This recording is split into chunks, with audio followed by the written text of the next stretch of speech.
નમસ્કાર. આજકાલ જુઓ તો ટીવી, મોબાઈલ, ફિલ્મો, વેબ સિરીઝ આ બધા પડદા વગર તો જાણે આપણું જીવન અધૂરું છે, નહીં? હા, બિલકુલ. અભિન્ન અંગ બની ગયા છે. પણ આપણે ક્યારે અટકીને વિચાર્યું છે કે આ જે પડદાની માયાજાળ છે એ આપણા સમાજ પર, આપણી સંસ્કૃતિ પર કેવી અસર પાડી રહી છે, કેટલી ઊંડી અસર છે એની? ખરું ગયું. આ બહુ મહત્વનો મુદ્દો છે. તો આજે આપણે આ જ વિષય પરના એક લેખનું ઊંડાણપૂર્વક વિશ્લેષણ કરીશું, સમજવાનો પ્રયત્ન કરીશું કે આ આભાસી દુનિયા યુવાનોથી માંડીને વડીલો સુધી આપણા વિચારો, આપણા વર્તન આ બધા પર શું બદલાવ લાવી રહી છે. ચોક્કસ. અને આ વિષય પર ધ્યાન આપવું ખૂબ જરૂરી છે, કારણ કે લેખ પણ એ જ કહે છે. આ ખાલી મનોરંજનની વાત નથી રહી હવે. એની અસર આપણા સામાજિક, આપણા સાંસ્કૃતિક મૂલ્યો પર ઘણી ગંભીર દેખાઈ રહી છે. શરૂઆત કરીએ યુવા પેઢીથી. લેખમાં એના પર એક ચિંતાજનક વાત છે. હા, મેં પણ વાંચ્યું. લેખ કહે છે કે યુવાનો ઘણીવાર ફિલ્મો કે સિરીઝમાં જે જોખમી સ્ટન્ટ જુએ છે એનું આંધળું અનુકરણ કરે છે, એને રોમાંચ સમજી બેસે છે. બરાબર. અને ક્યારેક તો આ જીવલેણ પણ સાબિત થાય છે. એટલે નાની ઉંમરે જ એમ કે ખોટા આદર્શો અને ખરાબ આદતોનું સિંચન થઈ જાય છે. સાચી વાત.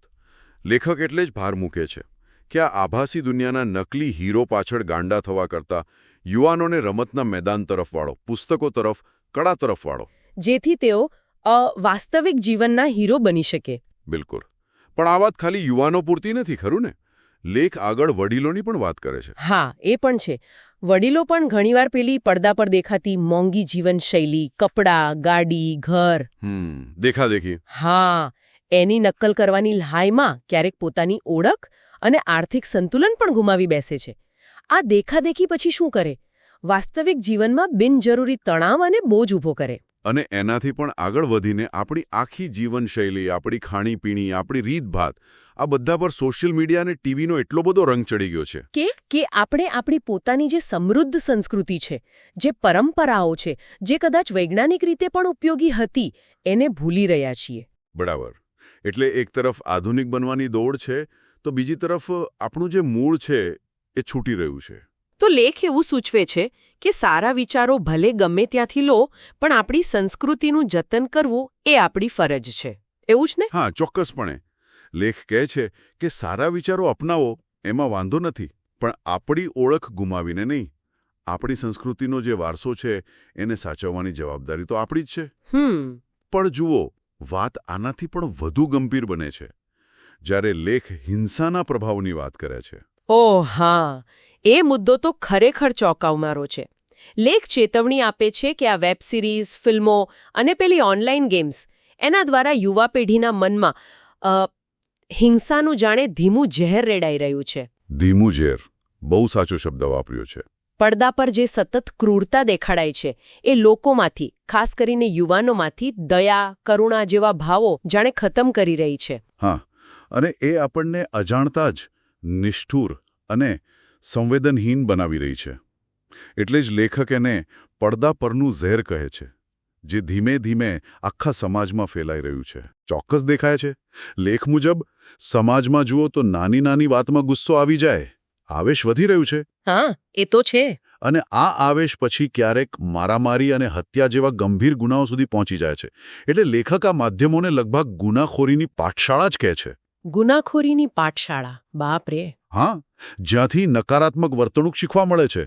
એટલે જ લેખક સમાજને આહ્વાન કરે છે કે ભાઈ, કુંભકર્ણની નિદ્રામાંથી જાગો. મતલબ કે સમાજે હવે આ ભય સ્થાનો પ્રત્યે સજાગ થવું પડશે, પગલાં લેવા પડશે. બિલકુલ, તાતી જરૂર છે. હિંસાની વાત તો થઈ, પણ લેખ એક બીજા વિચિત્ર વલણ તરફ પણ ધ્યાન દોરે છે. વિકૃત મનોરંજન. એટલે કે બીજાની પીડા, કોઈની તકલીફ કે લાચારીમાં હસવું, એમાંથી આનંદ મેળવવો. ભલે પછી એ ટોમ એન્ડ જેરી જેવા કાર્ટૂન હોય જે આપણને નિર્દોષ લાગે. હા, એમાં પણ એકબીજાને મારવાની જ વાત હોય છે ને? કે પછી સોશિયલ મીડિયા પર પેલી રીલ્સ વાયરલ થાય જેમાં કોઈ પડતું હોય, અથડાતું હોય, હેરાન થતું હોય અને લોકો એના પર હસે.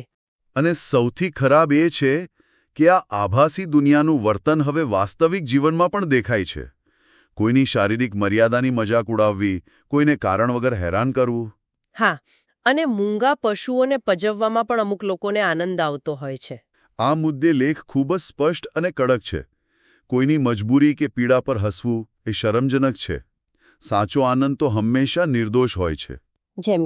જેમ કે નાના બાળકની નિખાલસ હસી, સવારે પક્ષીઓનો કલરવ સાંભળો, ખીલેલા ફૂલોની સુંદરતા જુઓ, અથવા કોઈ જરૂરિયાતમંદને મદદ કરો ને જે સંતોષ મળે.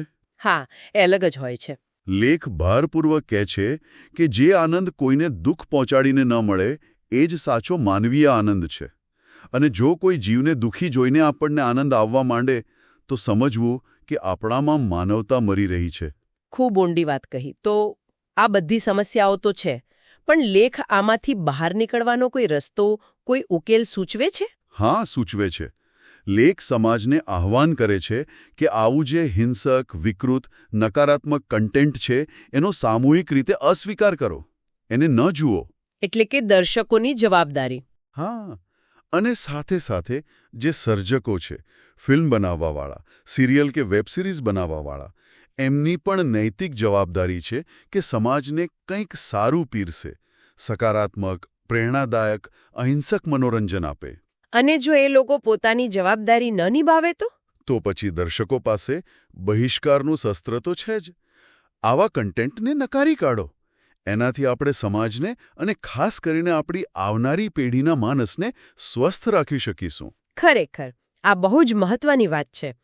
તો આખી ચર્ચા પરથી એમ લાગે છે કે પડદાની આ આભાસી દુનિયા, એનો પ્રભાવ ખરેખર બહુ શક્તિશાળી છે અને બહુ સ્તરીય પણ છે. હા, એ આપણા વર્તનને, આપણા મૂલ્યોને, આપણી સંવેદનાઓને, આપણી સંસ્કૃતિને બધું જ ઘડી રહી છે. એટલે લેખ આપણને યાદ અપાવે છે કે આપણે થોડું સભાન થવાની જરૂર છે. આપણી વાસ્તવિકતાને સ્વીકારીએ, આપણી સંસ્કૃતિનું ગૌરવ જાળવીએ અને એક સંતુલિત, સાર્થક જીવન જીવીએ. બિલકુલ. અને અંતમાં એક વિચાર જે લેખમાંથી ઉભરી આવે છે, જે મને લાગે છે કે આપણે સૌએ વિચારવો જોઈએ. કયો વિચાર? આપણી પસંદગીઓ.